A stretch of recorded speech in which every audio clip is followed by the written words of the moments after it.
Okay, now that you've downloaded an STL file from an STL marketplace or from right here on 3D Rundown, it's time to open it into Cura and slice it into your first G-code file. To do that, simply click on Open and click on the file you downloaded. I've opened a JSON hockey mask. The file will open in Cura however it feels like. This is not the orientation you are meant to work with. You are in total control of your 3D model in this space. So if it was to open up in the wrong orientation, you would simply put it in the orientation you want. Let's start with the basics. Moving the position of our view of our model. Not to be confused with moving the actual model itself, but moving our view of the model. Now that we're looking at our model in Cura, there are several gestures you will use to look at your model. To rotate your model, simply right-click and swipe left or right. If you want to rotate the model up or down, simply swipe up or swipe down while holding your right mouse button. If you want to look in closer to the model, use your scroll wheel and simply scroll forward or scroll backwards.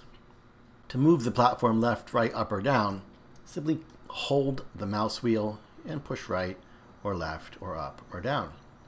Clicking and dragging the entire bed is useful for times when the interface may cover your model. Let's say you have the model over here and the interface is open and it's blocking your model. Simply click your mouse wheel and move the model over.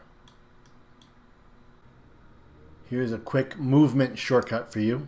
If you hold down Shift and use your right mouse button, it will move the platform around the same way that holding your mouse wheel will move the platform around. So without Shift, the model rotates. With Shift, the model moves. Now we can combine all these things to get a closer look at a specific area of our model. Let's say we want a closer look at this nose hole right here. We can hold the right mouse button to lean it back, then use our mouse wheel to zoom in. Now say you want this to be a little more centered on the screen, you click the mouse wheel so you can move the whole bed over. Again, we're not moving the model, we're just moving the bed with the model on it. To get it right where you want it, and then you can get a nice close look. And you'll actually notice that this is red. What does red mean? Red means that the current overhang setting requires this particular overhang angle to have supports. We'll talk about this in a little bit.